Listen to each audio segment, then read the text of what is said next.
As the breakers roll in from the western Pacific here, I'm standing on the shores of Easter Island, facing off against some of these famed stone statues.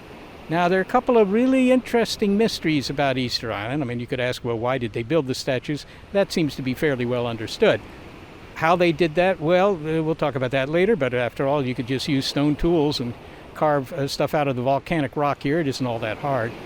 But those aren't the mysteries. The mysteries are more, why did it suddenly stop? Which it did.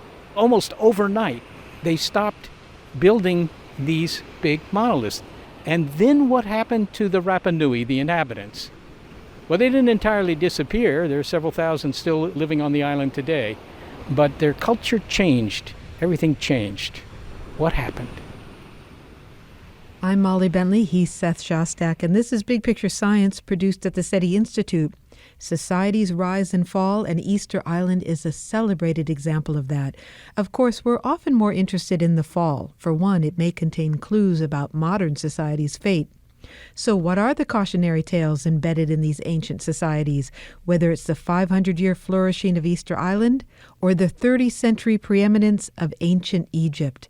In this episode, scientists dig in with new archaeological tools and questions to shed light on life long ago and reveal that the end is not always what it seems.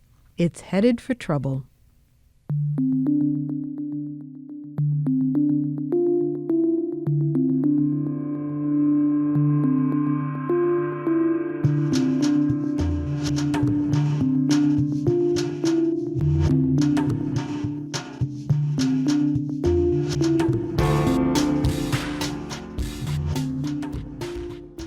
Well, who wouldn't want to visit Easter Island?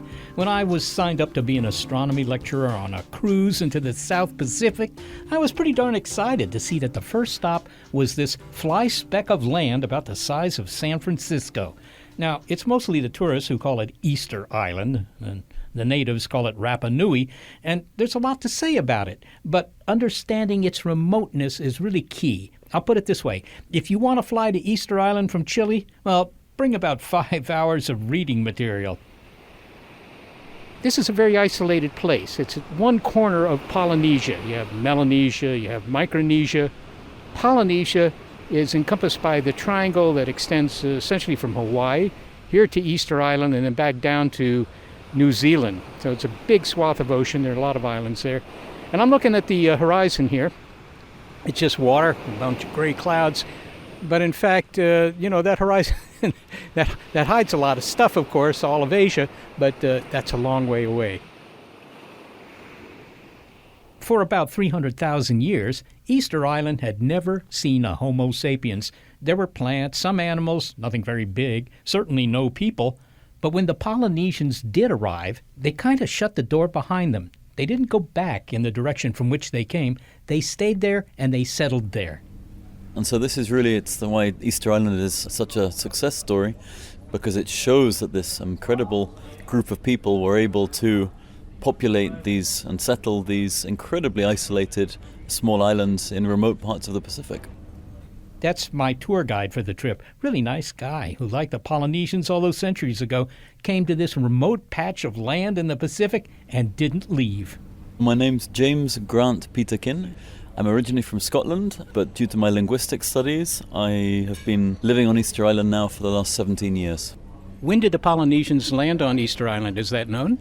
Well, I mean, obviously, it's approximate dates at the moment, but we think sometime between about 7 to 900 AD, this group of Polynesians discovered and then settled this diminutive island of Easter Island. I think for those who have read Kon-Tiki by Thor Heyerdahl, they might wonder, well, why did the Polynesians stop here? If they could come 2,000 kilometers from the last island to make it this far, why not go another 2,000 kilometers and land on the coast of the Americas?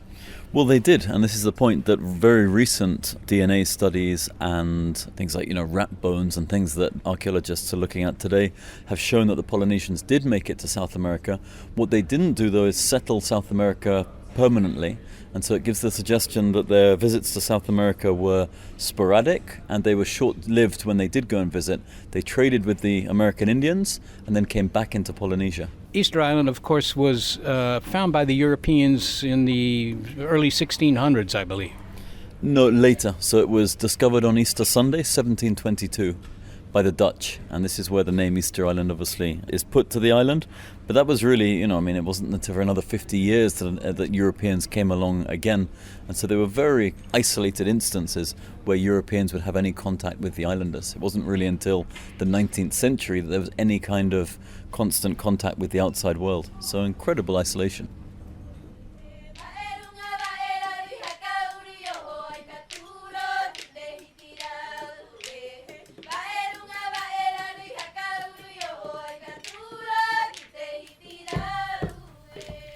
The inhabitants, the Rapa Nui, developed their own culture.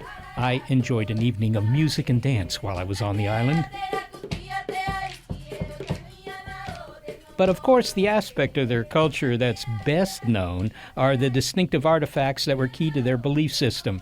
When I was driven around the island, I tried to picture what it was like for the Europeans to first find this place. I mean, it doesn't look all that remarkable. Large, empty spaces with a few trees here and there. 2 or 3 low, dormant volcanoes that presumably are the backbone of the island. And then in the distance, I first saw a stone head, a giant sculpture, 12 or 15 feet tall. All told, there are nearly 1,000 stone heads here. They're called moai. You quickly grasp that this isn't just another nondescript patch of land punctuating the South Pacific. Something special, something remarkable has happened here.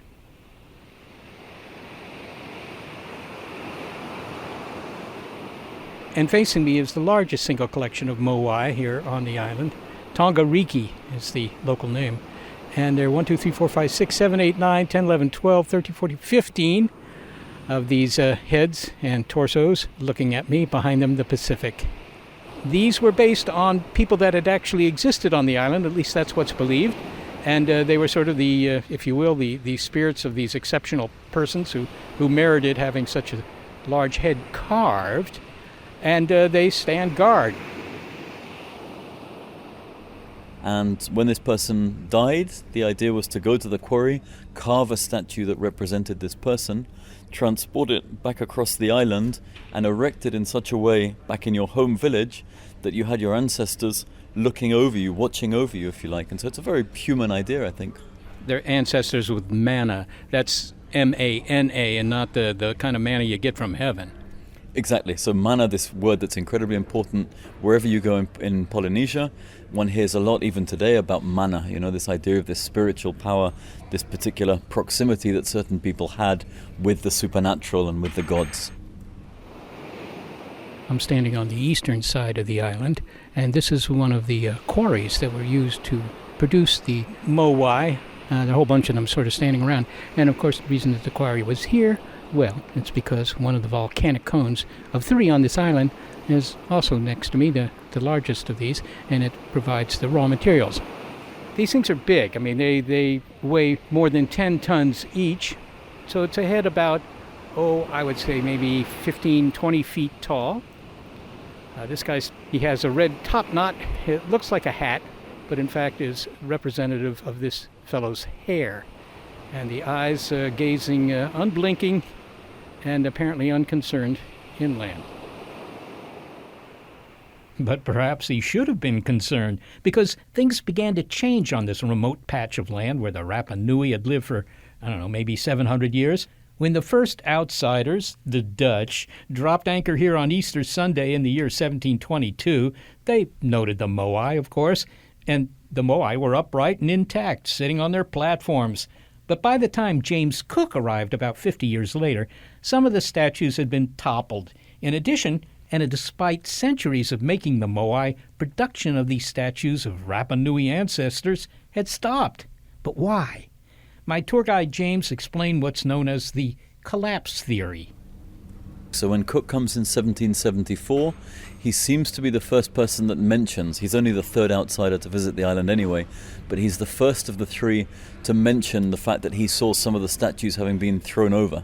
And so this is where we begin to understand that something must have happened to have caused this once mighty culture to have come crashing down, so to speak. So that's one of the big mysteries. I think that from the standpoint of a non-expert, the big 2 mysteries of Easter Island are why the statues And secondly, why they suddenly stopped making them, and they stopped making them very quickly. Apparently that was almost an abrupt stop. Yes, I think in terms of the reason behind the statues, I think today archaeologists would generally say that they have a much better idea than perhaps common knowledge would dictate, and that this was a complex form of ancestor worship, and therefore this was the main reason why all of these statues were carved and then transported around the island to their respective villages. But yes, in terms of what happened after that, what really caused this so-called collapse that we often talk about, this idea of the culture sort of collapsing on itself, then yes, the jury is very much still out as to what caused it. Okay, so they had this ancestral worship for on the order of 700 years or something, and it kept society together because they kept making these statues. Yeah, so it was actually a very effective way of maintaining this small society very much in order, and very much all rowing in the same direction, if you like, because very hierarchical, as we expect with Polynesian societies. And so the chiefs were commissioning more and bigger these statues. And so this kept this working class focused on this particular task in hand. And we think that it would be a sort of life's work if you were to participate in the carving of one moai or one platform during your lifetime. More or less, what was the population at that time? Well, this is again one of the big questions that people are asking today, was how big did the population on Easter Island have to get to in order to cause this so-called collapse? And the numbers that are generally put out today are anywhere between 10 and 20,000 people. I think probably 12 to 14,000 is the numbers that, from what I've read and people that I've spoken to, I think that the slightly more learned numbers is about in that range. But it's certainly a lot of people for a small island. All right, so now the big question. Somewhere between when the Dutch were there in the beginning of the 18th century and Captain Cook was there in, the 1770s, they began to push the moai over. Had they stopped production of the moai? Well, yeah, so it seems that prior to the arrival of the Dutch, production in the quarry had stopped. Before the Dutch? Before the Dutch, because the Dutch didn't get the impression that there was still an active belief system between the islanders that they met and the moai that they saw standing around the island. Again, we're basing this on the visit of a few outsiders in a stay of no more than about a day on the island, and so one has to be very careful, I think, with this information, but it's the best information that we've got. And the reason obviously the export market wasn't large. Why'd they stop making these things? Well, we don't know. Something happened obviously in the society, and the most obvious assumption is that it went from this very peaceful, cooperative society to one in which suddenly they started fighting between tribes. One's own safety and the safety of one's own family suddenly came under risk.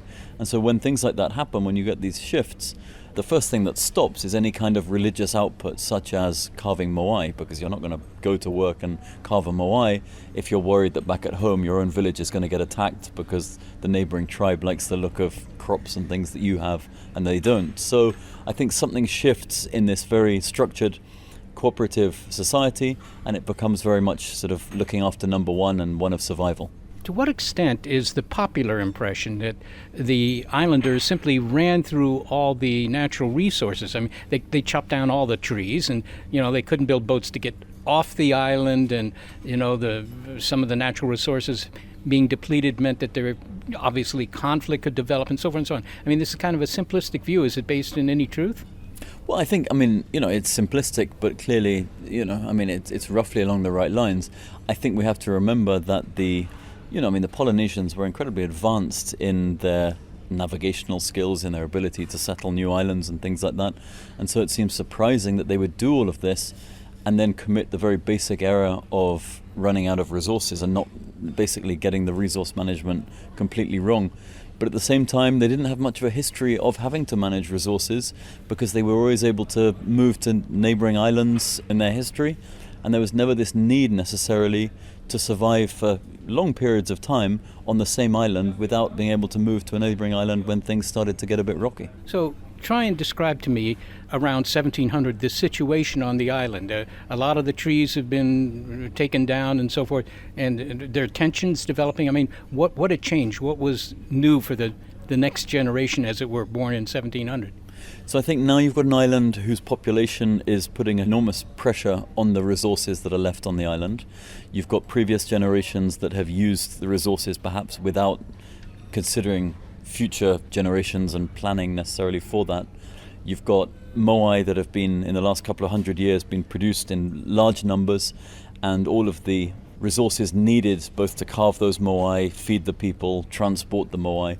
And so I think that for the young people in about 1700, they're born into an era where you've gone from this very successful, stable society into one where suddenly they're not quite sure where the next meal's coming from. They're not quite sure if they're as safe as their parents or grandparents were when they were growing up. So it's a very interesting shift that takes place. James Grant Peterkin, thanks so very much for speaking with us. You're welcome.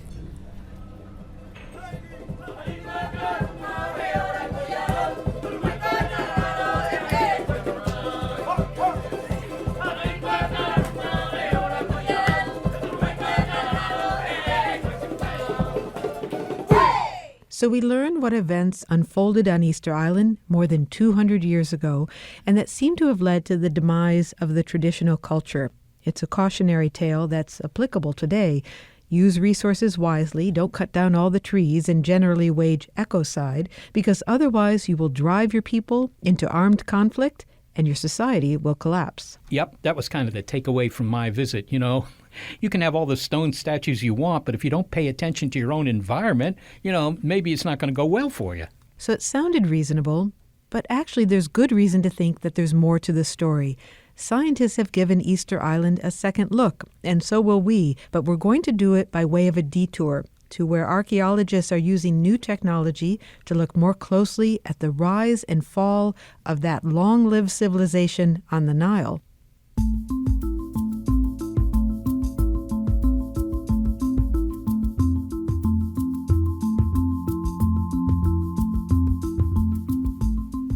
You've heard the stories of the abuse of power, of wasted resources, of sacred cats, embalmed rulers, and a bunch of pointy buildings. But now we're going to get the wide-angle view of Egypt by going into space. Typically, we only have a few weeks or a month to do survey or mapping work. And so what the satellites do is they allow us to target entire sites to visit and map, or specific parts of archaeological sites where we might want to excavate. Making space for satellites in archaeology next. This episode is Headed for Trouble on Big Picture Science.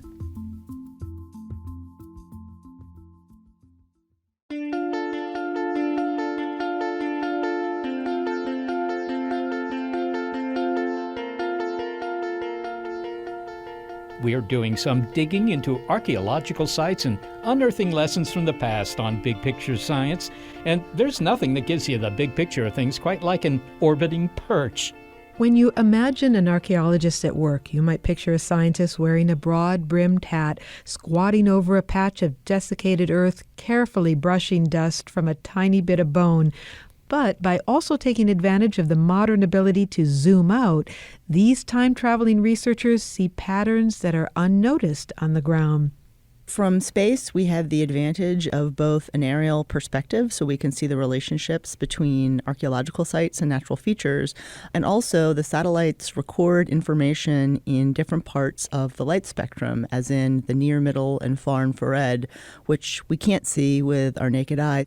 I am Sarah Parkak, and I am a professor in the Department of Anthropology at the University of Alabama at Birmingham.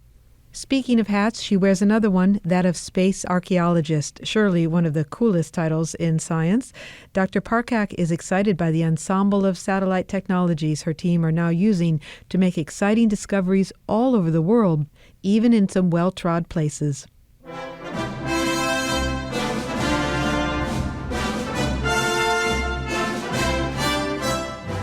I'll give you the example of the site of Tanis, which of course everyone knows from Indiana Jones. It was Egypt's capital around 3,000 years ago, 1000 BC, for about 400 years. And it's an absolutely massive metropolis. Think New York City or Washington, D.C. And while archaeologists have been working there for over 100 years, they've never fully mapped or excavated the central city. And from very high-resolution satellite imagery, we've been able to do just that. You can see palaces and settlements and administrative buildings. And when you're walking over the central part of the site where the city is essentially buried, you can't see anything. It's just, acres and acres and acres of silty soil, and you have no idea what you're walking over.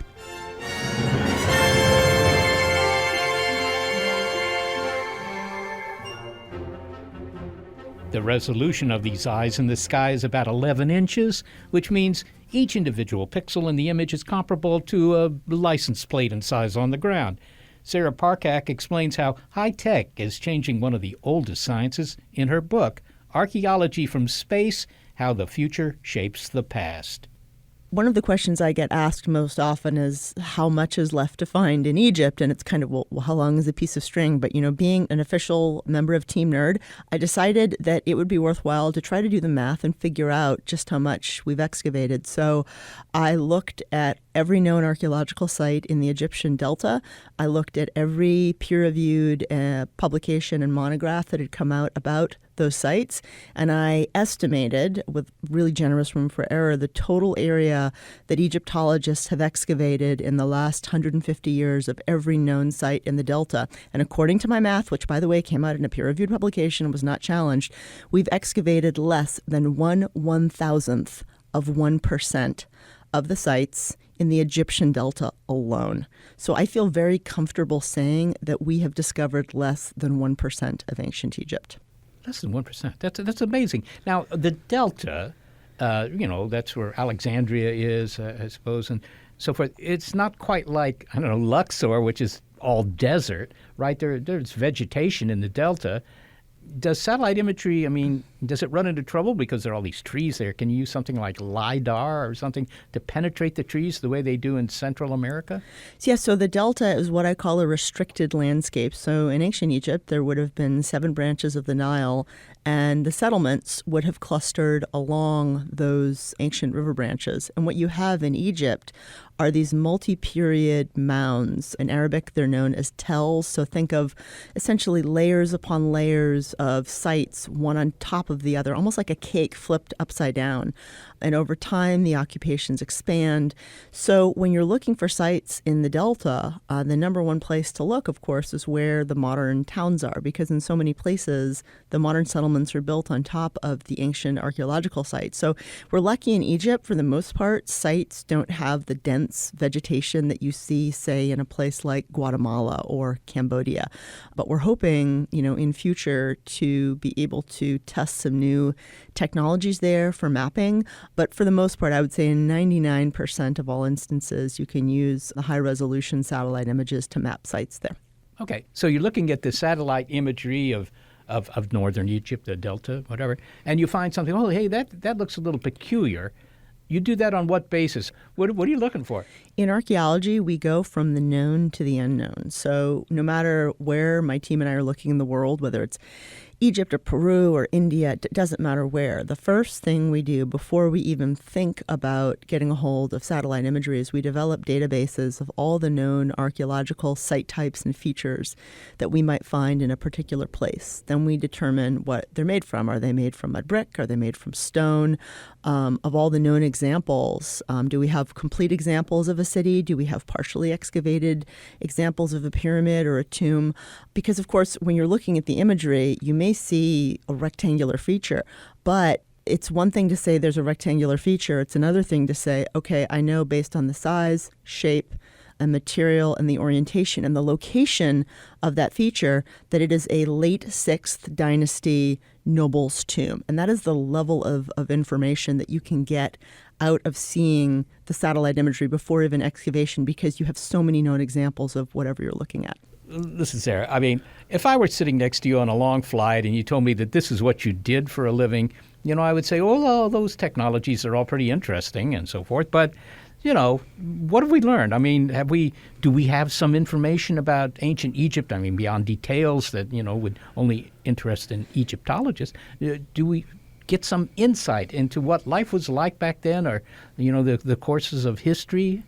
So the satellite imagery processing, that's only the first step. You have to do something known as ground truthing. In other words, you have to go out on the ground and do actual confirmation of whatever you've seen from space. While satellite imagery is great, it doesn't always work. Sometimes it does, sometimes it doesn't. And then you've got to go and excavate what you found. Look at the pottery, look at the material culture, because that's where you can really gather all the nitty-gritty details that you need as an archaeologist to start putting these pieces together. So one specific example of a big satellite survey discovery I did in the Egyptian Delta, looking at all the information, visiting the sites on the ground, collecting all the pottery information, I was able to see a significant drop in the number of settlements from the period of time known as the Old Kingdom, which is the period of time that the Great Pyramids of Giza were built, into the First Intermediate period, which is a period of time of kind of great chaos and instability. And I've been able to input that information into a big settlement model to suggest that the end of Egypt's Great Pyramid Age wasn't just caused by political instability or economic issues or social issues, but actually drought played a much, much bigger role than previously assumed, because that, I think, was the driving force behind the abandonment of these sites. Okay, so the Nile, which floods every year, or did before they built these dams, that dried up for a while. Is that what you're saying? I mean, it dried up for a generation or so. Right, and a lot of other scientists have done archaeological and scientific research, collecting core data, collecting pollen data, doing samples in caves, and this event happened called the 4.2K BP event. So this happened about 4,200 years ago. It seems that global events, think of like an ancient global El Nino effect, impacted the annual monsoon rainfall that would fill up the Blue and White Nile basins that caused the Nile to flood every year. And for between 50 and 100 years, the annual flooding became unpredictable, even more unpredictable than usual. And so Egypt was impacted, I think, by a series of long-term droughts. So this really resonates with the situation we have today, doesn't it? I think it parallels it almost perfectly, and I think there's a lot that we can get out of looking at what happened to Egypt during this time. So you had a ruler named Pepi II who ruled for over 90 years, very powerful, but the power and the money started to trickle to the provinces. And then when the series of droughts happened, Egypt was in chaos for a while, but because the money and the resources had shifted to more regional areas, all of a sudden in the Middle Kingdom around 1,800 years ago, you have this explosion of creativity, and you have what essentially became Egypt's great Renaissance period, so this great period of art and architecture and literature. So I think it says a lot about income inequality, ironically, and the fact is if we invest in areas across the country and indeed the world where you have great pools of talent that don't necessarily have access to opportunity, I think we've got a shot at potentially beating this huge global challenge we have. So interesting that satellite imagery might have this as a consequence, an insight into how society should be structured. And it's just one example. You know, I'll give you the example of my colleagues, Francisco Estrada Belli and Marcelo Canudo of Tulane University, and they, with something called the Panicum Initiative, have mapped over 2,000 square kilometers of dense rainforest in Guatemala, and they've been able to find tens of thousands of previously undiscovered Maya sites. And what they're hoping to do over the next 10 to 15 years is get a complete map of the entire Maya world. And to me, that's just mind-blowing that we can have a total map of an entire civilization that, of course, still exists today with the Maya people. And the idea, how much information are we going to be able to get out of population numbers and what caused the Maya to grow and collapse? Because for the first time, we have an almost complete picture of what that world looked like. So I think you will continue to see these amazing headlines over the next few years. What about the extension of these techniques to other planets? I mean, if you were going to find the remains of an ancient civilization on Mars, not that I think there ever was one, but there are people who do, maybe the satellite imagery we get from the Mars orbiters could be analyzed in more or less the same way as you're doing this. And people write books about pyramids on Mars and faces on Mars and so forth and so on. What's your reaction to that? Okay, so this is something I actually spend a lot of time speaking about to any audience that will listen. I think a big mistake that SpaceX, Virgin Galactic, and indeed NASA is making right now, you need a BS to be an astronaut. They will not hire an anthropologist or archaeologist. I only have a BA. And I think we need to start planning now for that period of time, whether it's in 20 years or 50 years or 100 years, when we do start mapping these exoplanets that have a high degree of likelihood of being more Earth-like. And there's only one branch of the sciences, social sciences, that is trained in how to reconstruct civilizations from nothing. And yes, while on other planets there could be octopi-like creatures that have built structures that we have no idea what they are, but I think archaeologists are much, much better trained to reconstruct these worlds than anyone else. And the technology and techniques that my team and I use and that other colleagues use, I think you're totally right. It has multiple applications for mapping potential civilizations or indeed the remains of civilizations on other worlds. And while there certainly are not pyramids or faces in Mars, I think there could be features on other planets, and I would love the opportunity to try to map them. Sarah Parkak, thanks so very much for speaking with us. Thank you so much for having me. Sarah Parkak is a professor in the Department of Anthropology at the University of Alabama at Birmingham, and she's the author of Archaeology from Space: How the Future Shapes the Past.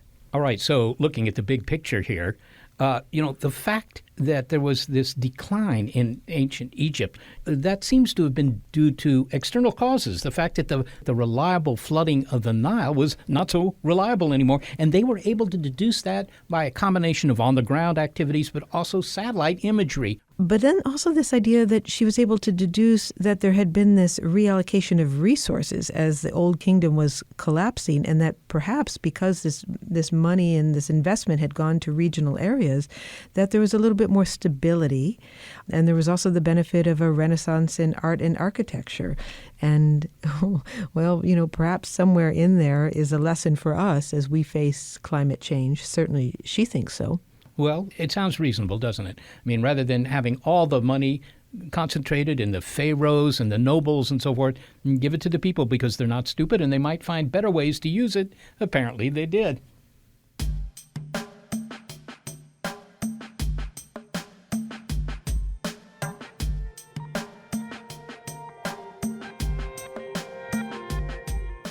What did Dr. Parkak say? That less than 1% of the archaeological sites in Egypt have been unearthed? I mean, that means we don't yet have a full story about ancient Egypt. But with these new tools and return visits, we are unearthing new details. So keeping that in mind, let's make another return visit to Easter Island and why the inhabitants stopped making those giant statues.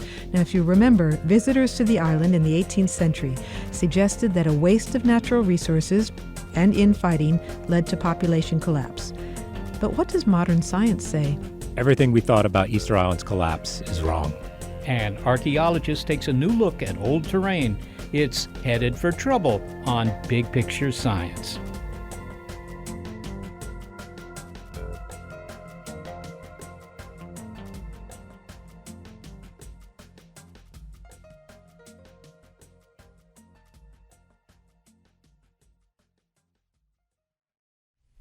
So, as you can hear in our show, I had the opportunity to see those oversized noggins on Easter Island just a short while ago. And so we've brought you some of the old and new theories as to why these hard heads were built and why they went out of style. Here on By Pi's Side, we like to bring you insightful and, in this case, surprising stories about our understanding of things. And since you're listening to this, I assume that you've got a curiosity to match our own. Well, there's a pragmatic side to all of this. Paying the bills. We're in the last week of the current fundraising campaign, and I hope that if you haven't already done so, you'll keep Big Picture Science rolling out of the studio by heading over to bigpicturescience.org and pushing the obvious buttons. Thank you.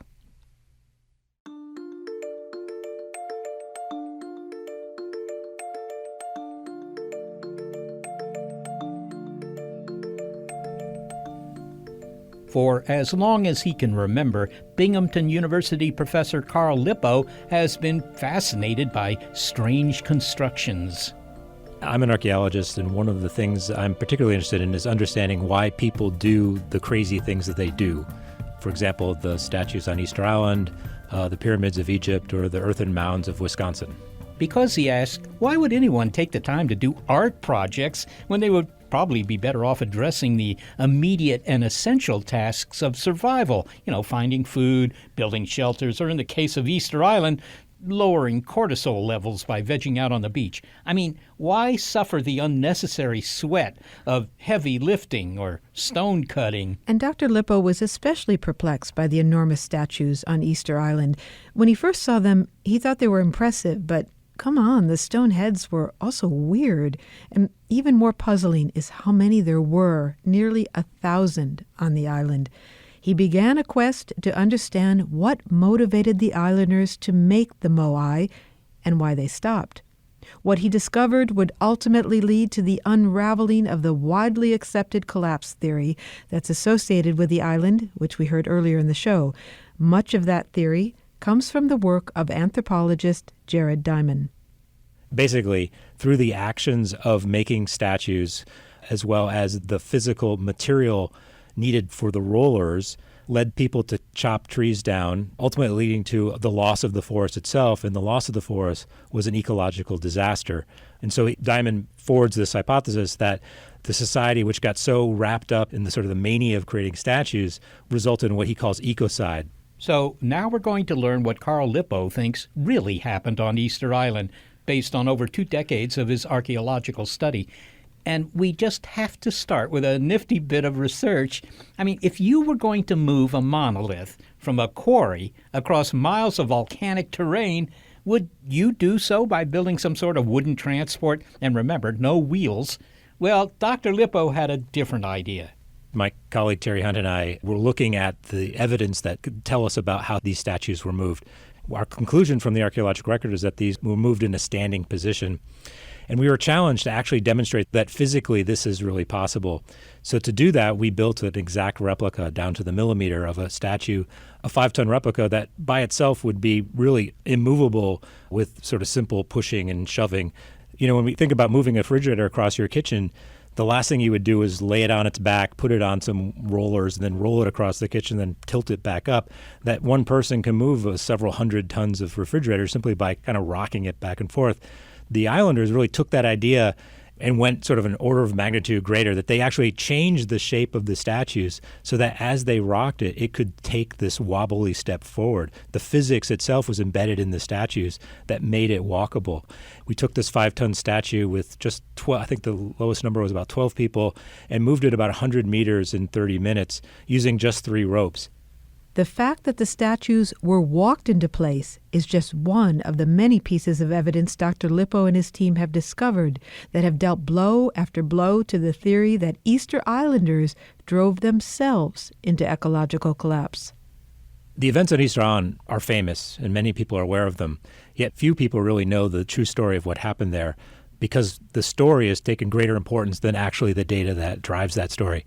In my research, we've really spent a lot of time looking at the archaeological record to try to figure out what actually happened, and the answer is actually quite surprising.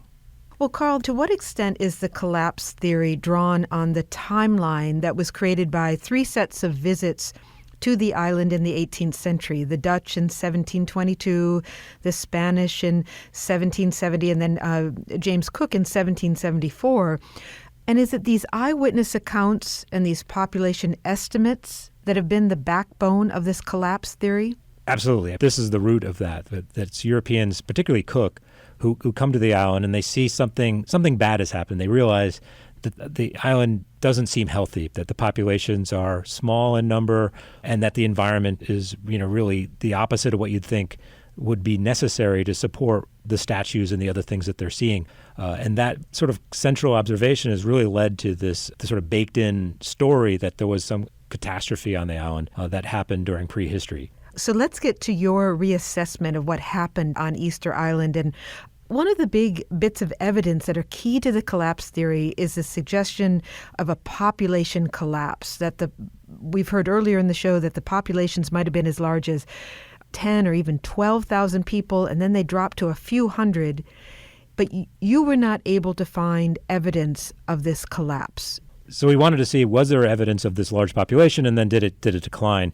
And to do that, we do aerial survey and landscape survey to look at how are the artifacts distributed across the landscape, what's the density of them, where are houses, where are ovens, where are the things that would represent domestic activity, which would be representative of sort of population size overall. And what we found, instead of large, dense villages, we found was really a dispersed settlement system in which families were living in very low-density fashion all across the landscape, leading us to really see that the fact that there was never that many people on the island, that the archaeological record never showed the kind of density that you would expect to find with 30,000 people, that was really more on the order of what Europeans saw at the point of contact in the orders of several thousand people. The evidence never showed this huge population, and thus there never was a decline, at least in prehistory. Let's talk a bit about how your opinion shifted from Easter Island as a cautionary tale to a success story. You say that this is really a story of persistence. Yeah, to live on this island over a long period of time, you have to figure out solutions that don't rely you on going to the other island to get the thing that you need. If you run out of something, you're out of it. That's it. You're stuck. What we realize is that statues, when you look at statues, obviously represent an incredible investment of energy and activity of the people. And the ahu themselves, the platforms, are massive structures that must have taken, lots of time out of people's lives to make that happen. And you can interpret it in the traditional collapse sense that this was a result of crazy behavior, maybe a king or some kind of leader forcing people to do stuff for their own benefit. But you can also flip it around the other way to think that if on this island, when you are so isolated and you have no other choices, that what you would do would really matter. Your choices must have been very carefully thought out, or at least had to have made sense at some level for you to do that and continue to do that over a long period of time, which is nearly 500 years. And what we realize is that the act of making statues was really key to bringing communities together in a way that led to survival. There's sort of two parts of this. One is that each group that's doing this, the members of those groups, those people that participated in this, are clearly identifying themselves as members of those groups and thus have access to the resources of the group itself. So there's sort of a membership identity component that provides advantages to those individuals. They know who they can trust and they know who they can rely on because those people have made those investments in those community scale activities. Then there's also a between group competition dimension to this, where the strength of the group is reflected in the sort of the investment of the statues themselves. So what we see is that these statues are actually serving as signals that bring communities together, make them stronger, and then allow for between-group competition. We're starting to test that hypothesis by demonstrating that the scale of that investment is associated with the magnitude of the statues. The more resources that a community has, we would expect to see the greater the investment of the statues. And that's exactly what we're finding in our archaeological studies. What else did the statues mean to the inhabitants? How were they part of their belief system? Certainly Maya were a central part of their belief system in the sense that they had meaning to the groups, as a group agents, but also they represented ancestors. And you think about an island like this where you're isolated and you don't know what the future is going to bring. It's actually a relatively uncertain environment with terms of rainfall and drought patterns that you need to look backwards and say, well, what led us to the success to where we're at this point in time. And for Rapa Nui people, the statues represented the ancestors. So do we have a corollary in modern society to that, to remembering and, honoring our ancestors in a way that is also key to our success? That's a good question. Sadly, we don't have enough of that. Certainly, we often, we put monuments up and they're symbolic to us, but they don't necessarily mean the same thing. We often don't realize the shoulders of giants upon which we exist. Sort of like we take a statue of a World War II general and stick it down in the park, but we don't go there on a daily basis. These were actually part of the household activities, sort of the center family activities that were part of daily life. And the actions in maintaining and working on the statues and the ahu and all the other things that are around those were part of what people did on an everyday basis. That's how central they were. One of the other things you cite is that they made use of very poor soil, and they were actually able to take this impoverished, treeless landscape and turn it into a garden. And how did they do that? Yeah, so one of the assumptions as part of the collapse narrative is that the island once had a really rich soil filled with trees, and it was once a paradise, an earthly paradise in which people lived, and that human action led to its destruction and ultimate degradation of the soils and everything else. What we found is that the actual soils themselves were never particularly productive. In fact, are terrible soils. They've got the productivity of about a brick. If you crumbled up a brick and put it on the ground, it would be a lot like Easter Island soils. So in order to survive on the island, what people did was go to bedrock sources and break off chunks of rock to expose the bedrock and those fragments of rock to the soil and to fresh water to increase the nutrients of the soil. So what we find is what's called lithic mulching, basically using rocks as fertilizer and distributing those across the island. And when you look at the island today as a visitor, and certainly the Europeans notice this, it looks like this devastated volcanic landscape filled with broken rocks that are hard to walk across, that you kind of stumble across when you try to get from one place to the other. And it looks like a disaster zone, but really is an ingeniously productive garden. And that's exactly the landscape that people could grow food in by distributing those rocks. And everywhere we go with those broken rocks, we find evidence of people growing plants, these sweet potato and other kinds of crops. So it sounds like perhaps in the case of the 18th century and ongoing, we see what we want to see. That's exactly right. That's the challenge. I mean, we bring our preconceptions about what must be true and try to account for it with our own sort of common sense. And Europeans certainly brought that. They brought the idea that, well, in order to make all these statues, you must have thousands and thousands of people, armies of people dragging them around. That's the only way they could have imagined doing it. One of the challenges in archaeology is to strip away our preconceptions and really study the evidence itself to try to figure out what must be true and not what we assume is there. Well, then, Carl, that brings us to the big question, your conclusion as to what actually happened on Easter Island that caused the population to sharply decline and why the society ended. What happened? A couple of things that sort of recognize there. One is Rapa Nui people still live on the island. A lot of people don't know that. They hear the story of collapse and they think, well, the people went extinct and are gone. And the so-called collapse really wasn't something that they did to themselves, was rather events that happened after Europeans arrived. The introduction of disease was one of them. As Europeans arrived, they bring diseases to which the Rapa Nui people would have never been exposed to, causing all kinds of death. In addition, slave raiding happened in the 19th century that brought thousands of people off the island to be removed from the island to work as domestic workers in South America. Some of them were returned but brought back even additional diseases, leading to really a catastrophe of the island. Just to follow up so that we're clear, when you talk about the European arrival, which Europeans and when?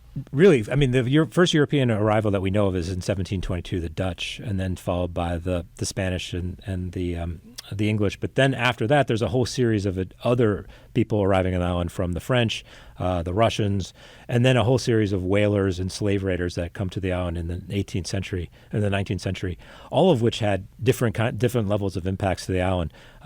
First, probably right from the get-go, when Roggeveen arrives, he brings certain diseases and certainly has an impact to the island. The different smallpox, sexually transmitted diseases, all of which arrive on the island. And we see that documented in historic accounts where captains are saying, don't go to the island. It's island filled with disease, all of which were brought by Europeans. You said that there are lessons in Easter Island and what happened that contained best practices, that behaviors, a series of behaviors that help a society to persist. Can modern society look at Easter Island and draw some inspiration and some practical advice? Absolutely. I think, Easter Island actually is probably one of the best cases of things we should look at in terms of what we should do versus being, a tale of the opposite. These populations were able to come together in, remarkably limited resources that were very unpredictable and still survive. And those lessons, I think, are going to be critical in our future with climate change. One of the big challenges with climate change is not necessarily the change itself, but the uncertainty that comes with the change. And that uncertainty is what we have to deal with. If we don't have food in one place, but food elsewhere, how are we going to best make sure that the food is where it needs to be going forward? And if an Easter Islander were here from the 16th century or earlier to give us advice, what might that advice be? Communities. I mean, the strength of communities is really the resilience that, provides the resilience for any kind of group. The ability to know you can count on your neighbor in times of shortfall and be able to giving resources to your neighbor because you can count on them in the future is really what we need, because that provides the buffer that allows us to withstand uncertainty and resource through time. I know here in Binghamton, in upstate New York, a lot of people live in the community, but we only share things because we happen to live in the same space, not because we share much other kind of tradition. We've lost a lot of that tradition and sort of ancestry because of modern life, where people move around and are highly mobile and end up in communities just because they're jobs that happen to be there.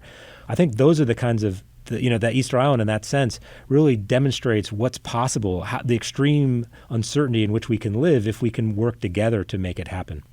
Carl Lippo, thank you so much for talking to us about Rapa Nui, otherwise known as Easter Island. Oh, you're welcome. Thank you. Carl Lippo is an archaeologist at Binghamton University.